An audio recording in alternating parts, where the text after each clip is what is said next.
Et bonjour, ici Sébastien, j'espère que ça va bien. Aujourd'hui, je vous parle de Transformers Rise of the Beast, ou en français c'est Le Réveil des Bêtes, ici en format 4K Ultra HD, film réalisé par Stephen Caple Jr.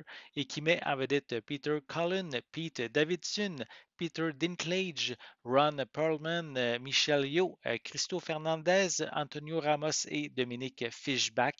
Distribué par Paramount, disponible depuis le 10 octobre 2023.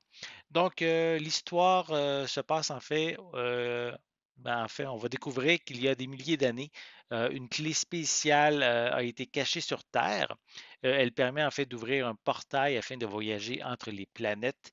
Et en fait, l'histoire principale se passe en 1994 et cette clé est sur le point d'être retrouvée par deux humains, l'ancien soldat Noah qui doit dénicher un emploi afin de subvenir aux besoins de son jeune frère, et par l'archéologue Helena qui étudie un mystérieux artefact, une découverte qui va ravivre la présence justement des robots qui soient bons ou méchants, hein, et qui sont prêts à tout pour mettre à la main sur la clé convoitée, même à se déclarer la guerre. Donc, ici, le dernier film, en fait, des derniers Transformers, hein, on pourrait dire l'officiel, le dernier officiel, qui était de The Last Night, était assez pénible à regarder, hein. Il était trop long, avec une histoire assez décousue. On a eu par la suite Bumblebee, qui était une sorte de reboot se situant dans les années 80. Un film que j'avais vraiment bien aimé. Et maintenant, Rise of the Beast offre une histoire bien construite, bien rythmée, qui, comme je l'ai dit un peu plus tôt, se passe en 1994, donc un petit peu après Bumblebee. On fait une petite référence là, au film Bumblebee dans celui-ci. Donc, comme j'ai dit, donc l'histoire est bien construite, bien rythmée. On a des nouveaux personnages intéressants, plusieurs rebondissements aussi tout au long de l'aventure. On explore aussi différents aspects inédits de l'univers des Transformers. On a notamment Unicron, qui est le dévoreur des mondes, qui est un antagoniste vraiment puissant, qui apporte des enjeux très importants pour la planète et même pour la galaxie. C'est cependant ces sbires, les Terrorcons, qu'on voit, je dirais, tout au long du film. Unicron, oui, a une présence un petit peu tout le temps, mais c'est pas lui qu'on voit le plus dans le long métrage. Optimus Prime est toujours la tête d'affiche en tant que chef des Autobots et lui et son équipe vont faire connaissance en fait avec les Maximals, qui sont des robots qui peuvent se transformer en animaux. C'est eux qui ont justement qui sont les protecteurs de la clé de distorsion qui permet justement à Unicron de parvenir, qui veut en fait, grâce à cette clé, pouvoir parvenir jusqu'à la Terre. C'est justement aussi ce que les Térocrons, pardon, recherchent. Donc, c'est pour ça qu'il y a une guerre entre les deux clans. Les personnages humains sont également au cœur de l'intrigue, hein. Ils ne font pas ici que juste de la figuration. Leur présence est essentielle même pour certains segments du film. Il y a Elena qui est spécialiste d'artefacts dans un musée. On a Noah Diaz qui, lui, est un ancien expert en électronique dans l'armée, qui doit également s'occuper de son frère atteint d'une grave maladie. Les personnages, je dirais, sont un peu développés et tout n'est pas noir ou blanc, hein, pour eux en ce qui concerne le combat des Transformers.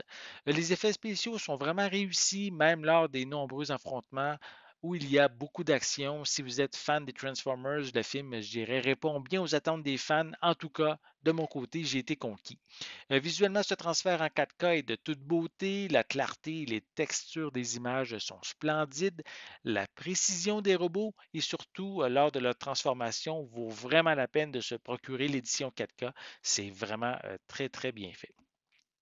Pour les pistes sonores, elles sont offertes en anglais Dolby Atmos, français et européen Dolby Atmos également. On a du français doublé au Québec 5.1, espagnol 5.1 avec des sous-titres en anglais, français européen, français sous-titré au Québec, espagnol, danois, finnois, norvégien et suédois.